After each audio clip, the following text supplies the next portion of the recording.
Hello, and welcome to another episode of The Creativity Question, the podcast for all humans who are eager to know more about creativity, what it is, what it means, and how people use it.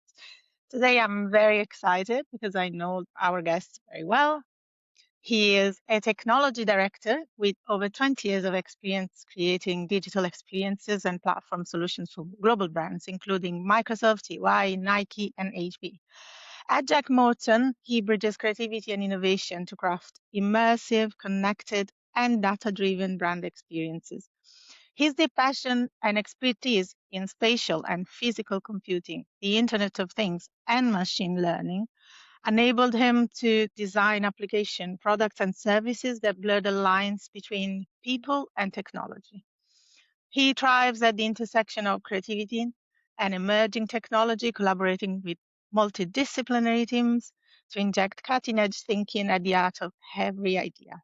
From spatial computing to AI powered interactions, his work helps brands stay relevant in a rapidly evolving digital landscape. It is the excellent Sebastien Jouhans. Welcome, Seb. How are you? Very good. Thank you. Thanks for having me on the podcast. Hello, Internet. Excited. I'm very excited to be here and have a chat with you this morning. Amazing. As you know, we always have a question to start with, and the question is always the same. Um, what does creativity mean to you, Seb?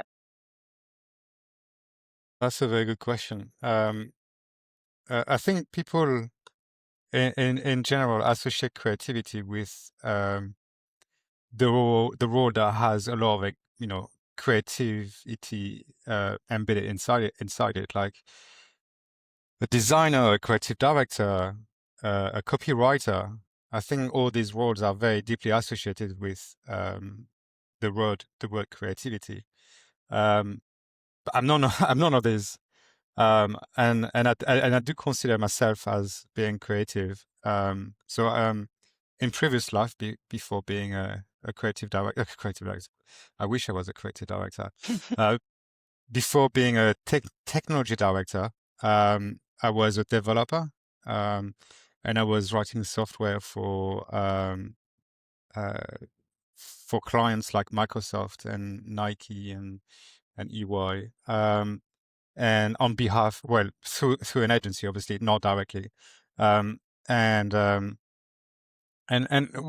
way I found creativity was to write elegant code for in sometimes very complex problem to solve. So writing code in such a way that was reusable, but also easy to read, because very likely most of the time you never work on big projects. You never work alone. You work within a team. So if you write code that only you can understand, where you have comments, only me and God in the code, only me and God can understand what happens here. It's not useful for anyone. So being able to write code that is easy to digest, easy to read, like a book essentially. Um, I did find it very challenging, but also very rewarding at the same time. And I think this is where I found my creativity in some aspects. And these days, being a technology director for Jack Morton, I think I really rewired my brain essentially, and I find creativity in different ways by helping teams grow, but also help teams be more productive, and then also try to get the business grow in certain ways. And these days it's all about AI, so you can appreciate that, and maybe we can touch upon this a bit later. It's rewriting the script completely AI. So being I would say being adaptable to new tools also is a way of being creative, making sure that you can use the right tool for the jobs, and that are relevant to the current medium as well. As I said, it's AI is rewriting the script. So I think part of creativity in a role is always trying to adapt and in solving some challenging problems. It's not always, coming up with a pretty design or an elegant sentence. I think it's being adaptable and stay relevant, I think. I have so many questions. I love everything you just said. The first question is, may I ask you what kind of products you did as a coder? Some examples of some stuff you did, just for for people who are not very familiar with development, and for us to understand what kind of projects you worked on. Yeah. So I'm gonna sound very old because I'm gonna talk about a technology that has completely disappeared. But about 10 years ago, maybe a bit more than 10 years ago, there was a product called Flash that used to dominate the internet. Oh my gosh, Um, yeah. yes. So I was making games at the beginning when I started my career for Flash, and I created games for the BBC. And also some applications for um, so some Nokia, which were then purchased by Microsoft afterwards. And for them, we made a digital catalog, and that was in the store, so you could browse the catalog of phones that they had at the time and explore them. And then eventually, when Microsoft acquired Nokia, we were developing the digital layer that you had on the phones that were in the stores. So when you were going to the store and playing with the phone, you always had a digital layer that was telling you about the phone. So I was developing, well, not just me, but the team was also developing the layers that you were playing with on the phone. And that was very challenging because we had a very small amount of memory to play with, and it had to be embedded at the factory level. So all the stuff that we were producing was then sent to the factory, so it was backed into the phone before it was being released. So yeah, these are some of the project I worked on. Oh, and I think for Nike, I did something with Kinect back in the days as well. That was analyzing what people were wearing, and based on the color of the stuff they were wearing, we were giving them like a choice of Nike shoes to match their outfit. It was kind of like a digital out of home experience. That was very cool as well. It sounds amazing. Honestly, it's very impressive. Even though I've known you for so long, I know very little about what you did in those fields. And it brings me to another question. More of a question, a reflection, because I find very interesting that all the people I'm talking to always associate creativity with solving problems, and I agree with that.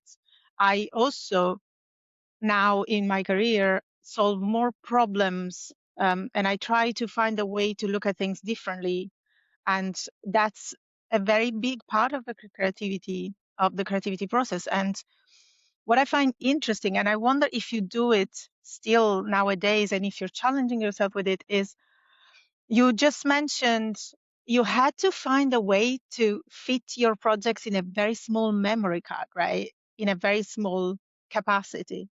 Do you guys nowadays have to solve the same kind of problems? Do you still have this kind of problem? Because we know AI takes a lot of memory, lots of energy, lots of resources. So are you having these kind of challenges nowadays? Or in terms of memory use.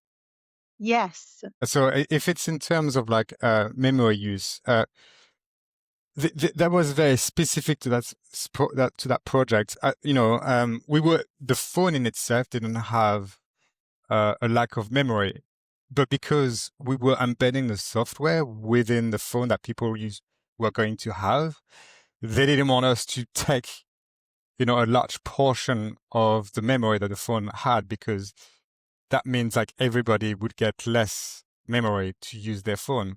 So we agreed a certain footprint on the memory's phone, with the clients that we would be allocating to that piece of software we developed.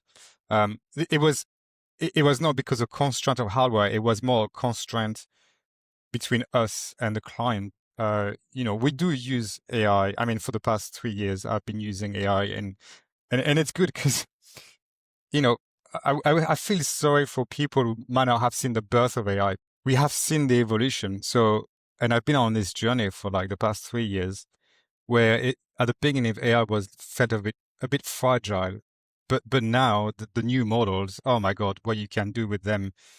You don't have to write code, like the model writes code for you, and I think that can unlock as well part of your creativity, because I don't think you're no longer constrained by your technical ability, because AI will help you get there. So if you have an idea and you know how to articulate it, and I think that's part of the challenge at the moment. People who can describe and communicate well will do well with AI at the moment.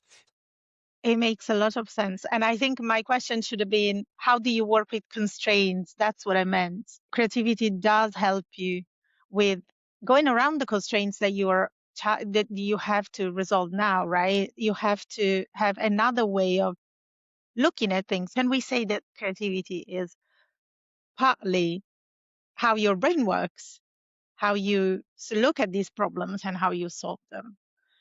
It's very exciting news, and it really will be more about how people see things and how they communicate and how they translate it into something new. Because I I am a big fan of a creative director called Brian Collins, and he always says that the AI is just another tool. Like we had Flash years ago and we had the internet. I mean, when we started, the internet didn't even exist. And now we are basically living through the internet. So, how are you applying the AI to your projects? May I ask you, I'm sure that as a technology director, you have to apply it on many levels and in many fields of your projects, but can you give us a little bit of an overview? Yeah, absolutely. So if you think about the AI landscape and how it has evolved, at the beginning, like I'd say 3 years ago, it was mainly text. Then we saw images with Midjourney. I don't know if you know the tool Midjourney, but it was back then kind of like one of the leading tools for creating images. And then other players came to the party. We had Runway, then we had Google that came out with Gemini Nano Banana Pro, and then you got Veo to produce videos. So you can see how the landscape started. It was very much focused on writing. Then it went to images. Now we have videos. And then with writing, what was interesting is as the writing became better, the coding also became better. So now you can use AI to write. I would say at the moment we're using it on 2 projects for writing code, and we're just helping drive the AI in the right direction. And it writes 90% of the code at the moment, which is scary, because if you think developers have been, if I was a developer right now, I'd be very worried of what I would be doing in the next 5 years. And so we're using it for copywriting. We're using it for so when we have an RFP coming in, we created a workflow with very specific prompt that can generate a creative brief and also generate ideas. So we have like very complex prompts that have been very well crafted to ingest, to understand the RFP, and also how to then create a creative brief based on the RFP. and also generate ideas based on the creative brief. So that's kind of like, this is accelerating kind of like the response. If you think that we at Jack Morton, we disregard 80% of the income traffic, we only respond to 20%.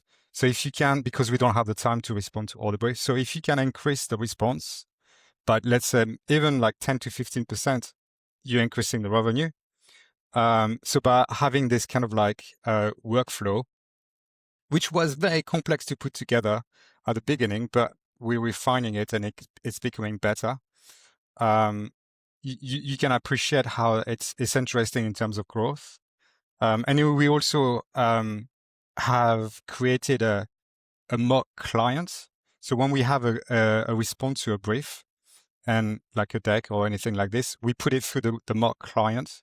Again, very specific on the requirements, the clients that we understand, the way we understand him, her. And basically we're challenging the response to the brief is essentially to understand whether we need to revisit some stuff. And then, so this is kind of like the writing process, I would say.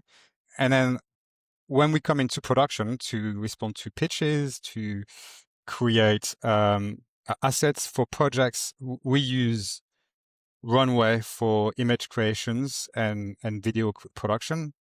I mean, has changed the game. Like things that could perhaps take, I don't know, 2-3 weeks, with loads of people, studio time, I don't know, VFX. I mean, Nano Banana is crazy. You can actually take an image because he understands. So Nano Banana is a model from Google, and essentially it deals with images at the moment.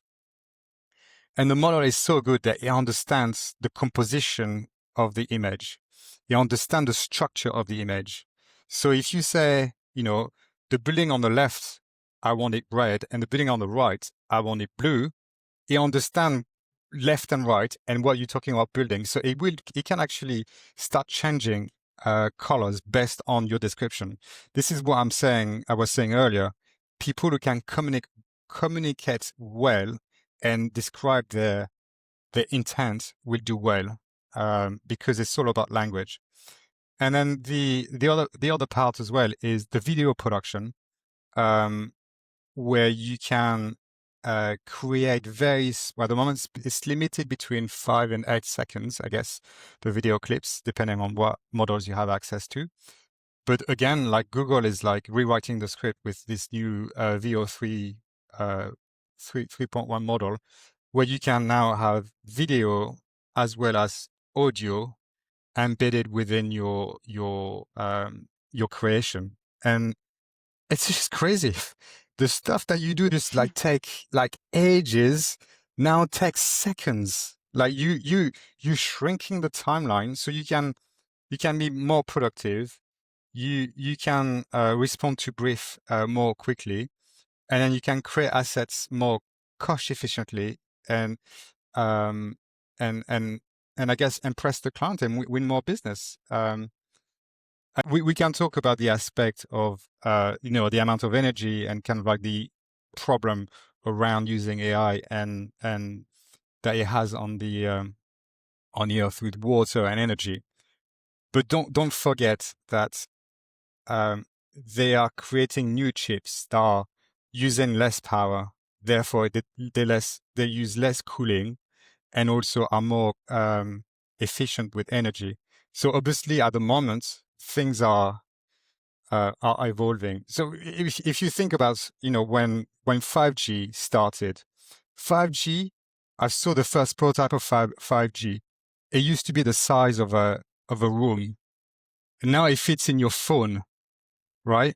So think about the same challenge that they have to face. They basically have resolved the issue of like creating those very complex technology issues, and now they're going to have to start working on the problem with energy and efficiency, and all this will get resolved. So I can appreciate people are worried about the cost of energy and also cooling that makes the water consumption's price go higher, but all this it will get resolved. And it's only an intermittent problem, I think, at the moment. Probably will be an AI that will solve this problem. Very likely. Very likely. I love that the description of 5G. It makes me think about the image of the IBM computer in the movies in the 60s that were rooms full of Yeah. servers. Yeah. And of course, now we have phones and computers that are flat computers and we just carry them around. And So they're all the yeah, time faster as well.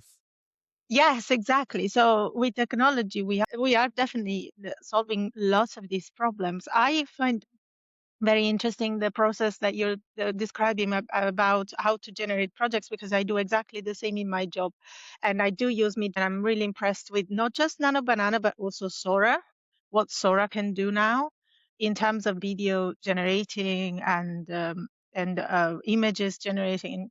It is very impressive, and it does save us a lot of time. I have a team of designers in my team. They can hypothesize campaigns in many different ways, and we can look at all of them and we can have 10, 15 examples in an hour and just go through them and check what works, which, like you were saying, only a few years ago would take, I don't know, 3, 4 weeks to generate all of them, to do photo shoots, to go through the photo shoots and do the videos. May I ask you, how does your team feel about this? Are they happy? Are they embracing it? Because there's a lot of debating about these new technologies. People are not happy. Some people are a bit unsure. How are you guys managing it? How's your team feeling about it? Yeah, I think it's a good question. It's a good question to be able to answer because the, I don't think at this right now the question is being asked, but certainly I'd say maybe 2 years ago when we were pushing people to start exploring the landscape, there were like a lot of worries about like, oh, AI is going to take my job. Um, and I think you did mention we should use AI like another tool, like another creative tool. Um, so in creative agency we use Photoshop, we use Adobe Illustrator, and we'll have you. And I think I see AI and the different tools that we can use within the AI ecosystem as just being another tool for our creative process.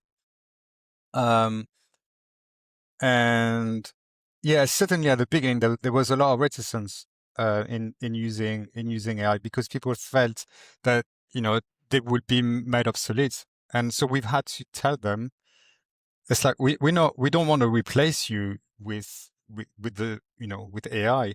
We want you to use it as a tool as your day-to-day um, as your day-to-day body, essentially, like any other tools that you use in your creative process.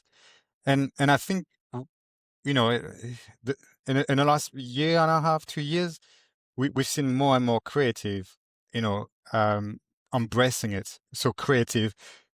When I say creative, I think about the creative because I swing around like so many different teams. I swing around the strategy team, the production team, the creative team. I'm kind of like the glue between all these different teams. So usually the strategists they've embraced ChatGPT, and because they can have this conversation with kind of like if you create an agent around a very specific problem, you can have this conversation around a very specific subject and do market research and what have you. So I think it was not a hard sell for the strategist to embrace AI. For the for the creative, I think they saw it as like, oh my God, I'm going to be replaced, and Photoshop. Yeah, so I think it was a harder sell with the creative, but I think we show them enough the possibility of all these tools, like you said, Runway, Sora, Google VO, all these tools are showing them the possibility. And now, so the one that were reticent are now seeing what the ones that have been on the journey with us for the last 3 years, and they were like, oh shit, if I don't get on the journey, I will get left behind. So now they're actually making a very proactive uh, uh, um, effort to upskill themselves. And I guess, it all depends on, I would say, the person, because if you've been in the business for like, I don't know, I think I've been in a business for like 25 years almost. Well, so, if you've been a designer for like 25 years, let's say, and then we're asking you to change your craft and, relying on another tool, there's like there might be some reticence in here. But so if you have like younger mindsets, in the team, they will jump on the tool. They won't think about it twice, because I think that their mind is still flexible enough to be able to take a new tool and adapt to it. And I can see it. People have been in the business for a very long time are very reticent in changing the way they work. But people who have been with us for like less longer, they're just like, yeah, I'll use it. Yeah, no problem. And then within 1 or 2 days, they're like, yeah, I did this, I did that, and then the other ones are just like catching up like dinosaurs. So it's always a trade-off. And then in terms of developers, I think the models are becoming good enough. So at the beginning, it was not about letting the AI to code the project. It was more about asking questions and using the AI to resolve perhaps certain aspects of the project, and helping you debug some aspects of the project. But now the models are becoming so good. Again, if you can work on a plan, so a number of tasks and a list of implementation before it does any coding. So basically having a contract between yourself and the AI, the outcome is unbelievable, because again, it's all about narrowing down the problem. And if you can narrow down the problem and try to help the AI to focus on exactly what you want by describing it, by creating a production plan, a walkthrough on how it's going to execute things, and to help it understand what you have in your mind, the outcome will be unbelievable. And then you refine it afterwards. And so yeah, I think it's rewriting the scripts. Get on the journey, otherwise you're gonna get left behind. 100%. And I think we can add to this, you either are with it or you're not in it anymore, because whether you want it or not, it's happening. It's already happened. So as creatives, or even not as strictly creatives, we have to embrace it, because it is something that is going to be part of our lives. So there's no much choice there. And you're right. I also started some 20 years ago. And I remember that everyone was a bit puzzled about all this new software, Adobe coming up, and the internet doing websites. I made my first website with Flash. And I remember my parents thinking, oh my God, what's this? It's so weird. But it's always the same reaction to technology. It is always debatable. It's always a moment of perplexity from some people. There's always some resistance from some people. But whether we want it or not, it's happening. It's going ahead. I think it's really important for especially people who are starting up now in creative industries and things like that, to understand that it's nothing to be scared about. It's just a new way to work. And like you said, I also find that younger people embrace it a lot easier. There's a flexibility to being younger, that you say, okay, I'm going to do it. Let's try it. What's the worst that can happen? So I really look forward to see new projects and new stuff coming up, because there will be definitely something impressive coming out of all the use that in AI can be. I think that's part of, being creative is being adaptable. And so it's, 100% sure. I think it's back to the theme of this podcast. Being able to use the right tool for the job, finding solutions to complex problems, and that goes, it goes in line with using the right tool for the jobs. And at the moment, the right tool for the job is using AI, and it's another, and it's going to be forming part of the creative process, and it's not going to stop. It's going to only accelerate. A personal curiosity. Can I ask you how because you mentioned it earlier, how do you collaborate with all the different teams? Because they're so different from what you do, right? You talk to a strategist, and then you talk to a creative director, and then you talk to, I don't know, sales maybe. Um, how do you adapt your creative process and mind to each one of them? Is it really difficult for you to adapt to their language, or do you guys start from a brief together and then everyone says their own opinion about it? Well, I definitely won't talk about the same thing, with a strategist or a production person or even a creative. Um,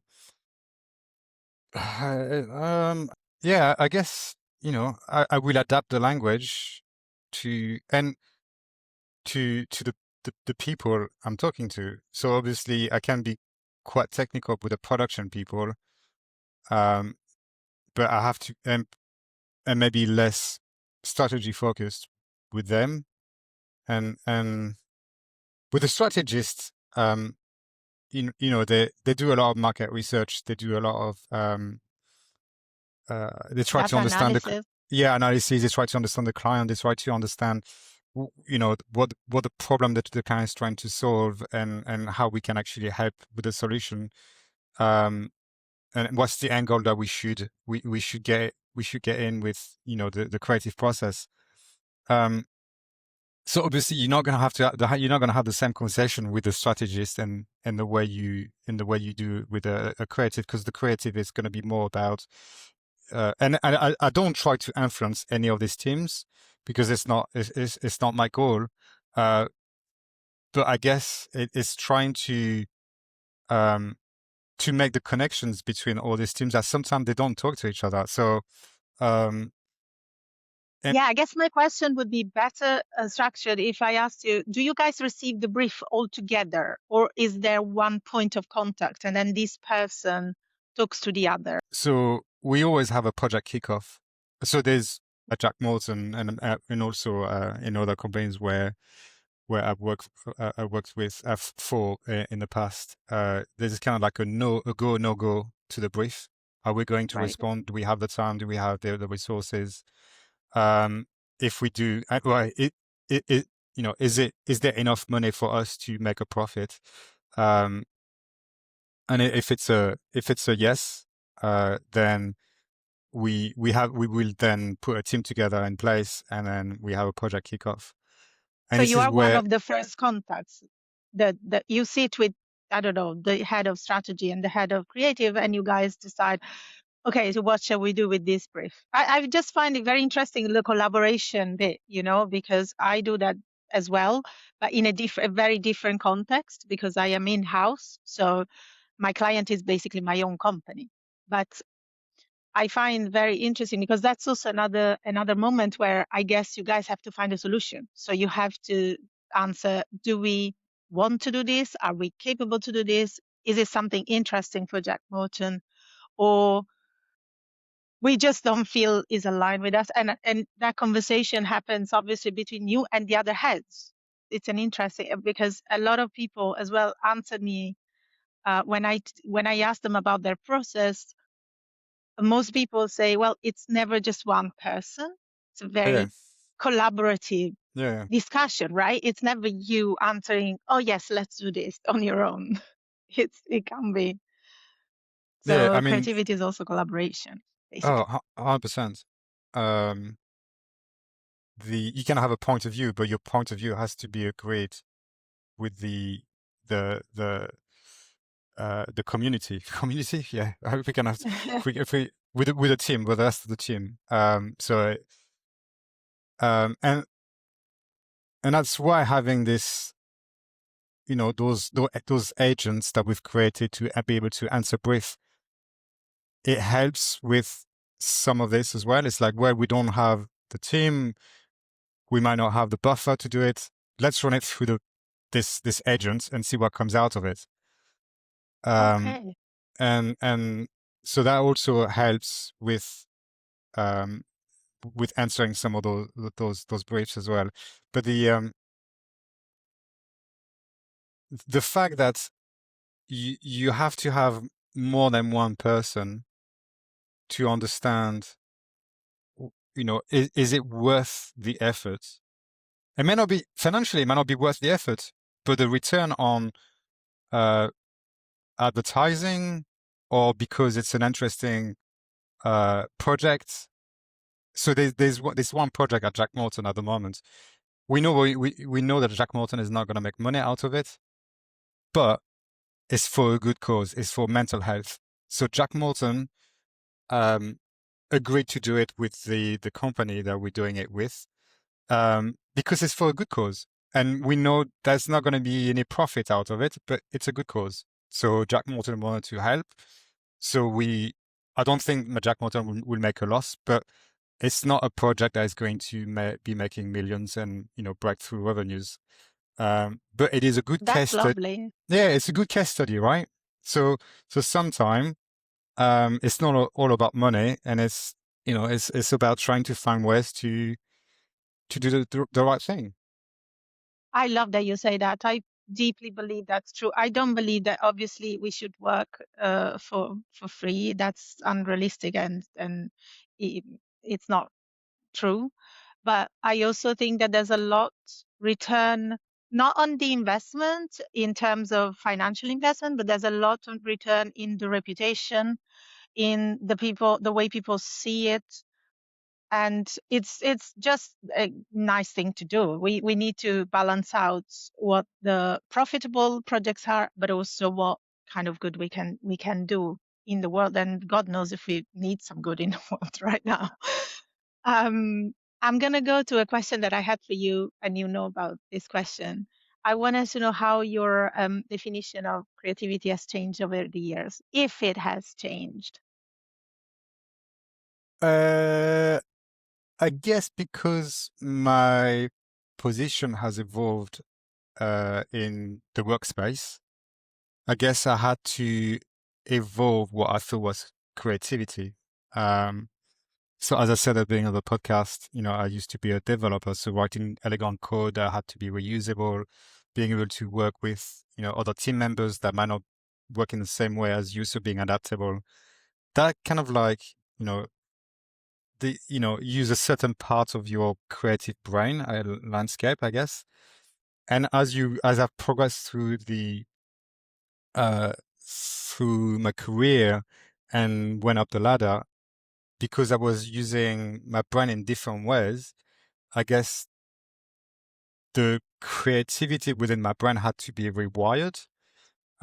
So these days, um, I only write code just for fun. And well, actually, the AI these days write code just for me, for fun.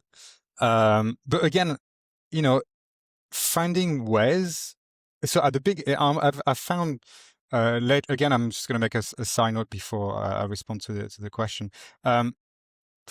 These days, finding the tools to be able to use AI the right way in writing code is part of the creative challenge.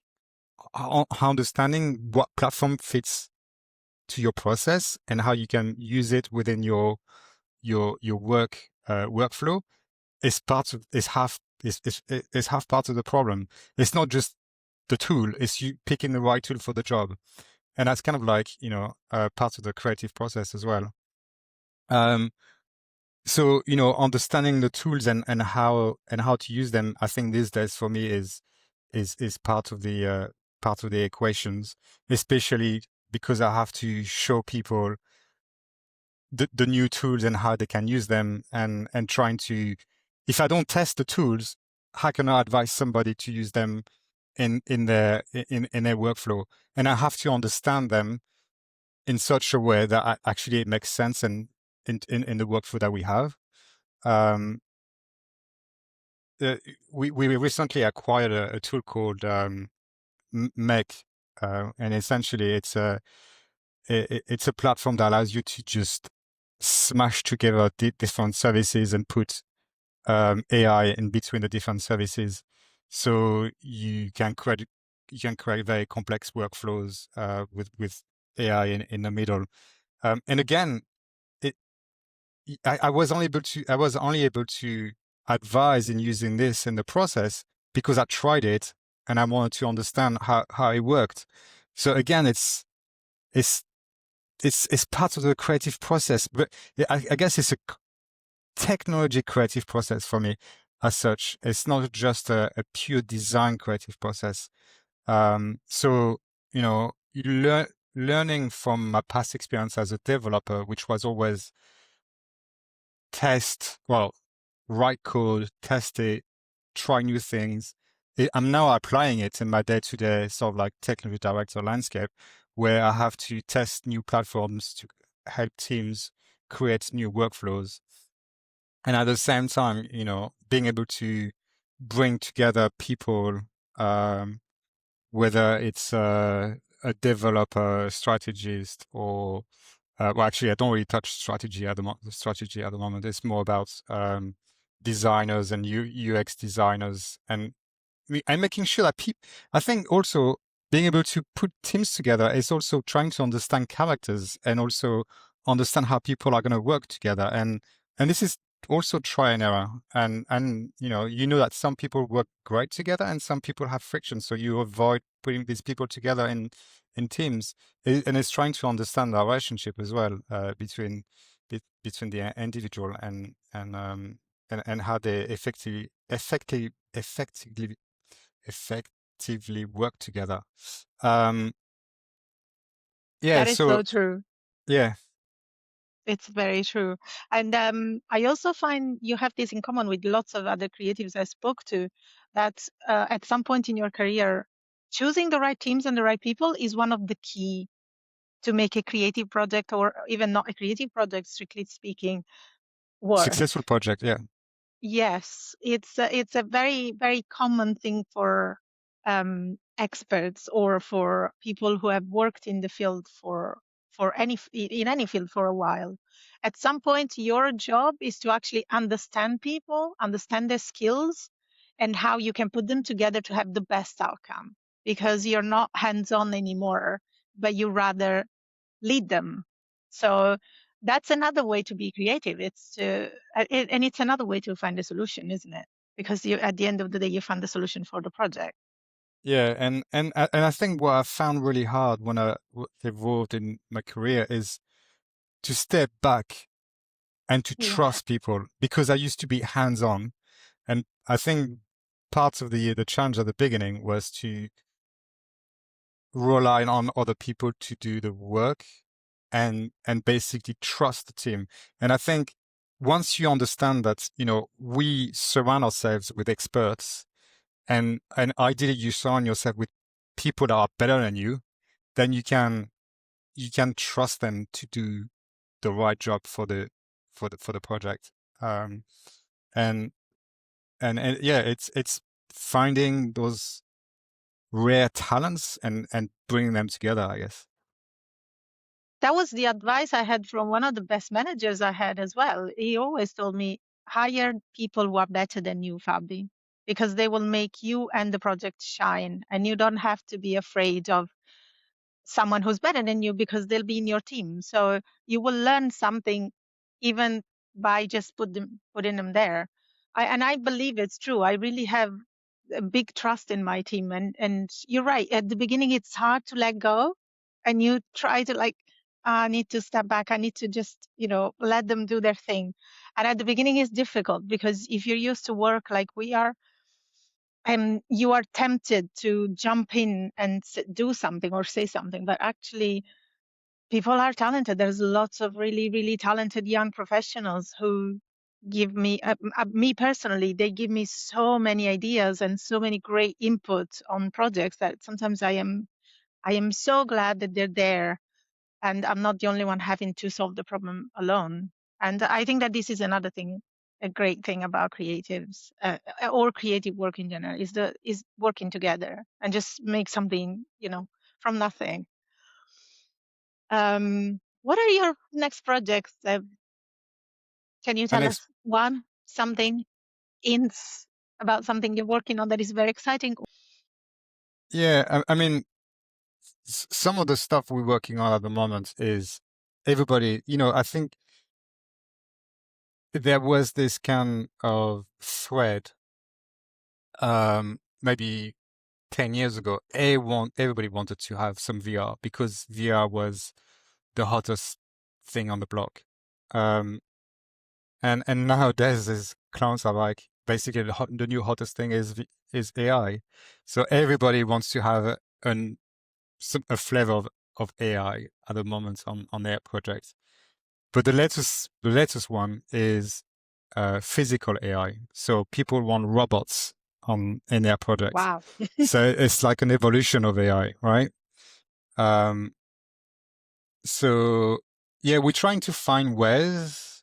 I mean, physical AI is still very challenging at the moment because it's only accessible to a few companies. And it's in a brand experience lab environment, it has to be within a very controlled space because we've seen at CES this year like robots falling um, onto attendees. Um, so you don't want them to go rogue and start hurting people, right? Because these things, they don't, unless they have like an emergency stop button, they would just like smash through things. And it reminds me, like we were at MWC, what, 2022, and we were programming a robot, like a robot arm, like things that can pick up cars and put them around.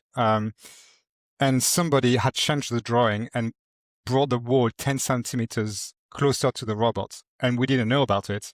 So we start running the robots, and the robot like smashed into the wall. It didn't care. It just went through it. It just goes to show that um, technology is cool, but you have to use it in certain aspects. Sometimes you have to be very cautious in the way you use it. So having those safety guards, especially when you're dealing with physical things, is very important. So yeah. So I diverge. Physical AIs is another one. I think that people are very eager to bring into their projects. Um, It's and very interesting. yeah, and I guess it's yeah, definitely.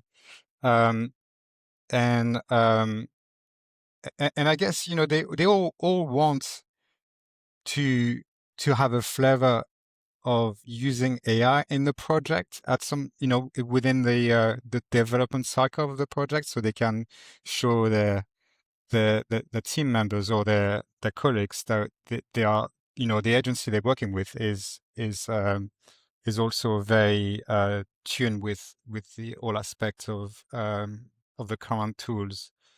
Um, in So you're terms of like, working on robotics. yeah, that's the so we worked on with robots in 2022, but I think nowadays it's gonna be the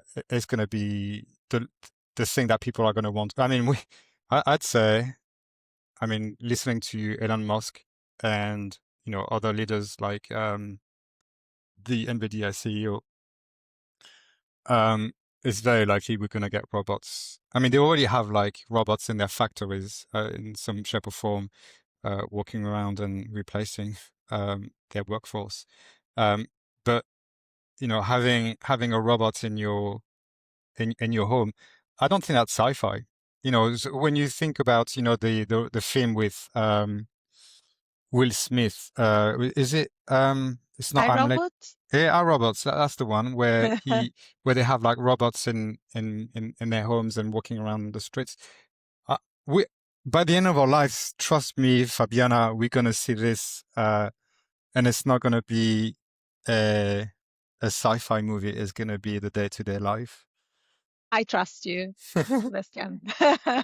I saw a movie actually recently with Tom Hanks called Finch. I think it's on Apple TV, and um, he has a robot. He builds a robot to take care of his dog, and it's about that. And it's the robot becomes his friend, and it's a very sweet story. But yeah, it's basically what you're talking about. Right. So tell us about the influences on your Oh, career, people, inspirations, yeah. places, books, films, anything that made Sebastien Sebastien.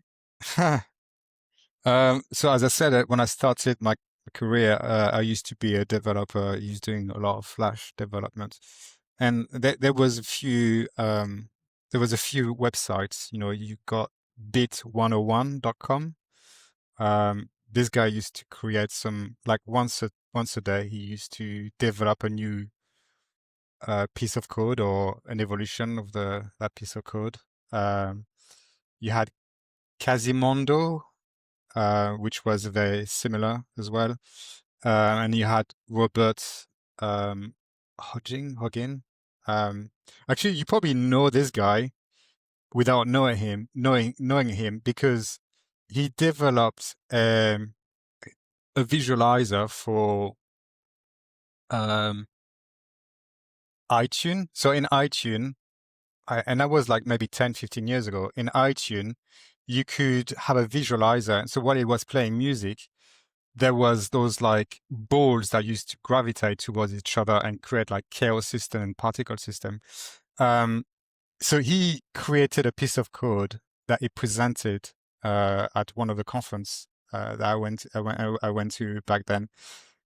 And then a couple of years later, I saw this in iTunes, and I was like, "My God, he's done well with that piece of code." You Um, see? yeah. Um, so yeah, that was kind of like the old inspiration links that I could think about. But these days, I think I listen a lot of podcasts. So LinkedIn is Well a done. very big inspiration at the moment for keeping in trend with what's happening. I think there's a lot of interesting people on LinkedIn with True. which who are showcasing what they do, and I think it's a good way of keeping in touch with what's trending. But equally podcasts, there's Google DeepMind with Hannah Fry. So she goes around interviewing people from within Google, and she had Demis Hababis, the CEO of DeepMind. She had multiple different people on the team of Google DeepMind talking about what they were working on. Um, and then you've got Lex Friedman.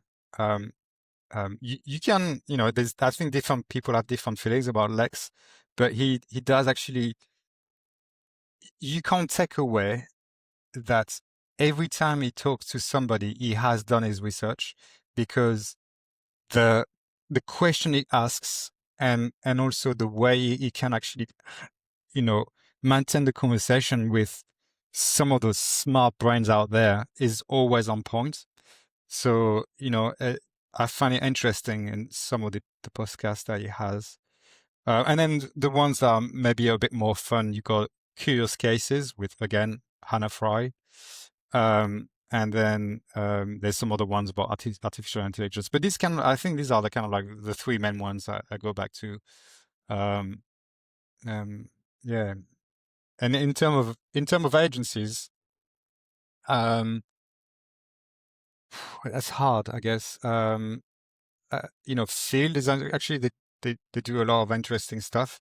But what I think maybe they always have the same look and feel, the stuff that Fields does. So I think they've managed to maintain this kind of like very unique style that keeps True. being, yeah, I that am a big keeps, fan as well. Yeah.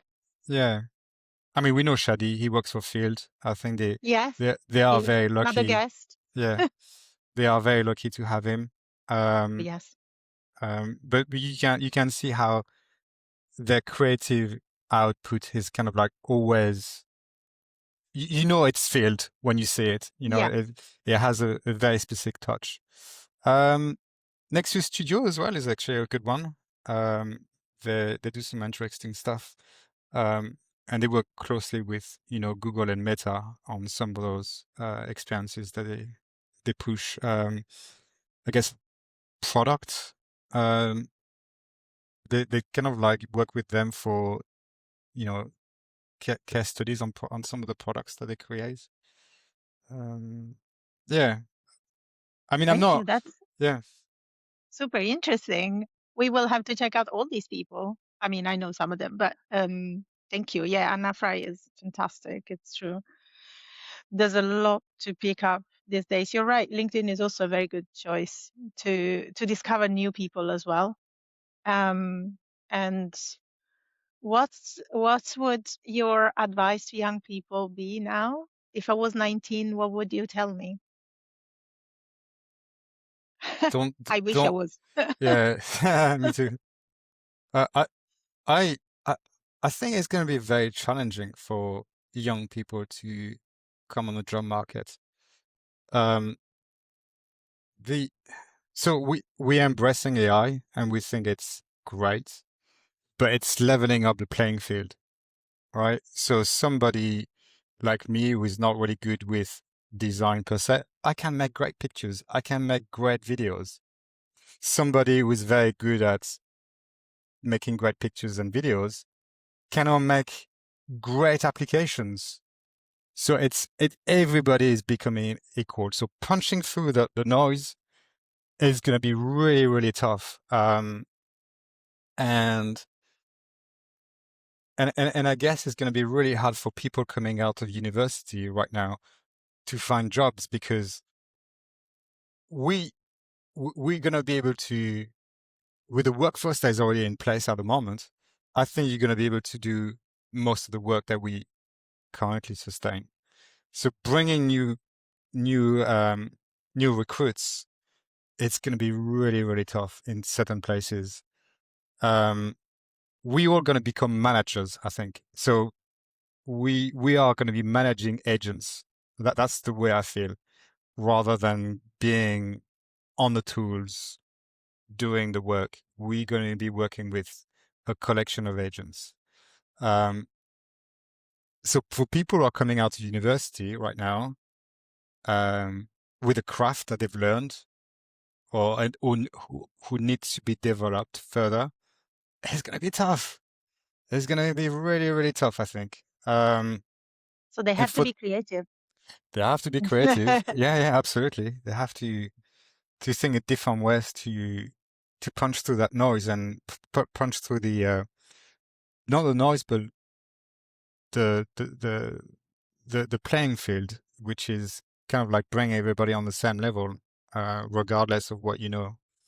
Um, and that's what I'm saying. It's like it's very important for people to keep up to date with all the AI, and not just in like, oh, I'm just going to use ChatGPT. No, have a broader vision. Keep track of like all the different models and how they evolve, because I don't think it's just going to be one AI fits all.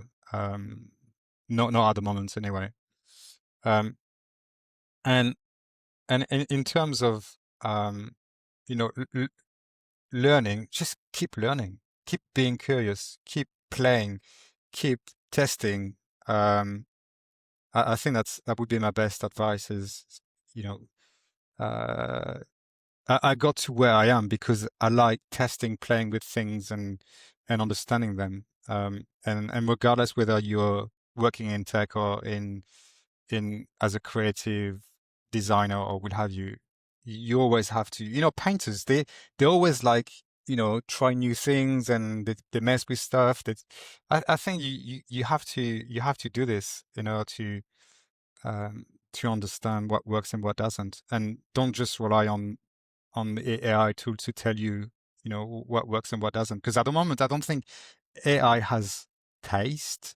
It doesn't know what's good and what doesn't. So you still have to have the human um, input in order to drive the what's it called, the beauty output of something. Um, yeah. What would I give? What other advice could I give a young person?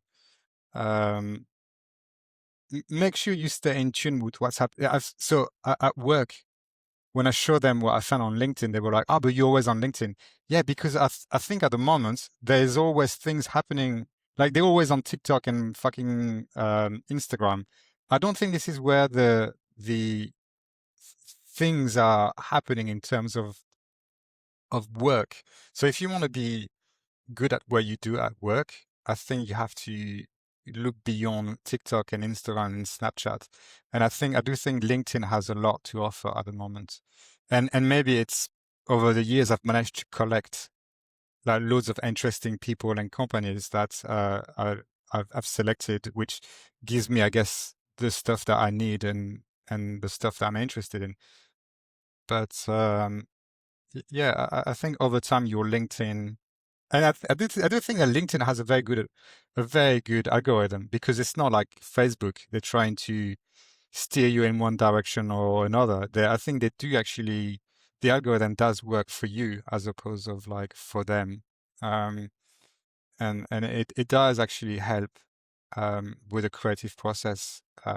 For me anyway, it does help me steer. Um, like a year ago, Gaussian splatting appeared um, in on the on LinkedIn, and I was like, "Fuck, I don't really understand it. I don't understand why you would want to have Gaussian splatting." And I'm glad I kept with it because I saw it evolved, and now we're starting to use it on our projects.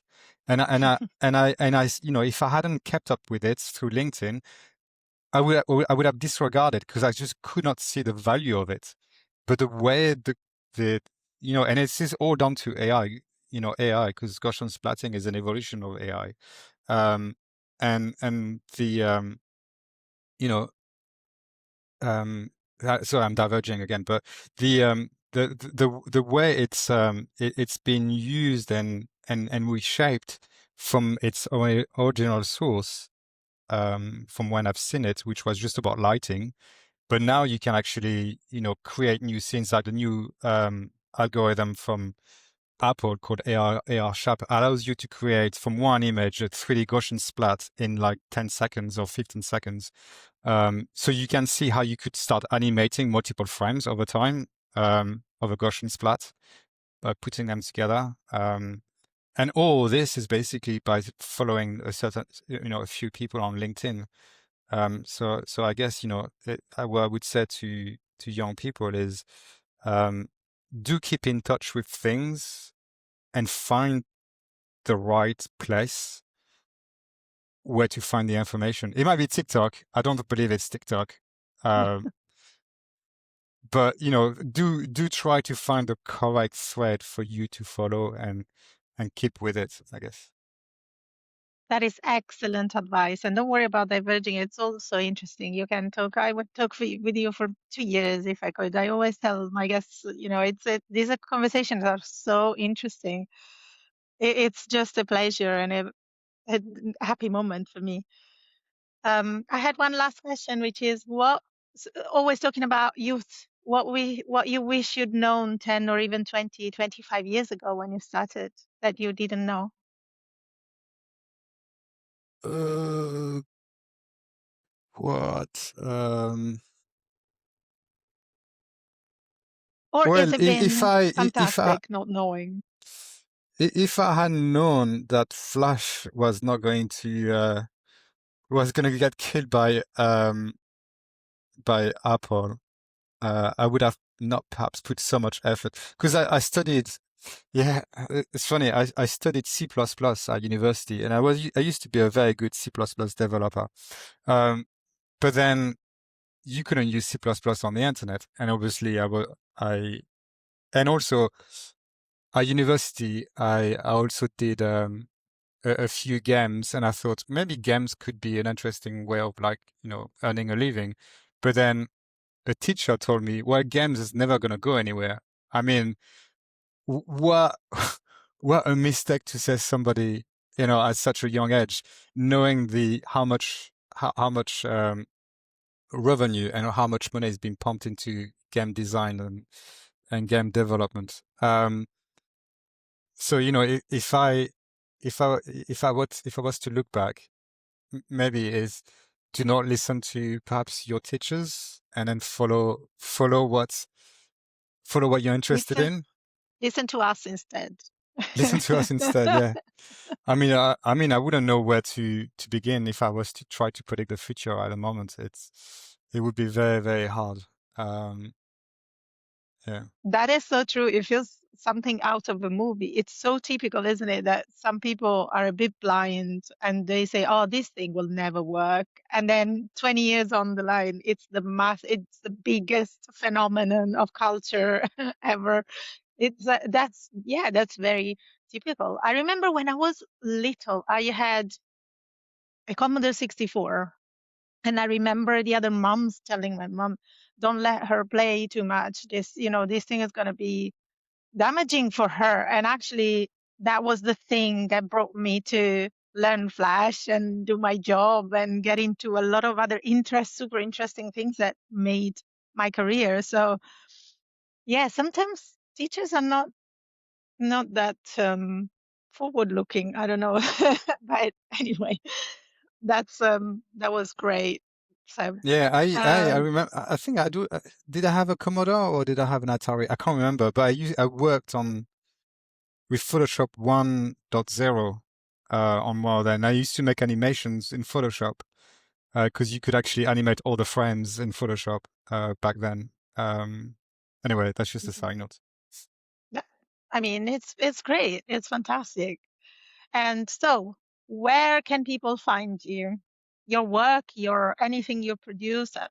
They can find you on LinkedIn. I know Yes, that. LinkedIn. Yeah, it's probably the best. I don't maintain a website anymore. I've Okay, stopped doing this a long time ago. but we can find you on Jack Morton's website. Not you Yeah, and personally, but it's yeah, your agent. Right. and I've published Cool. like articles in like the little black book. I've published articles in the Guardian. I've published articles. It's not regular, but yeah, through the different agencies that I worked for over the years, the communication officer always managed to find me ways of like publishing stuff. So you can probably find all these links on LinkedIn as well. Um, That is great. We will find your articles on LinkedIn. I'm sure you'll publish some. Well, thank you so much for having been such a fantastic guest, Deb. It was a great conversation. I'm going to say goodbye to you and thanks again. And we'll see you very soon. Great, thank you. Thanks for having me. And yeah, it was an amazing conversation. Thanks for all those great questions. Bye, Internet. Thank you. Bye.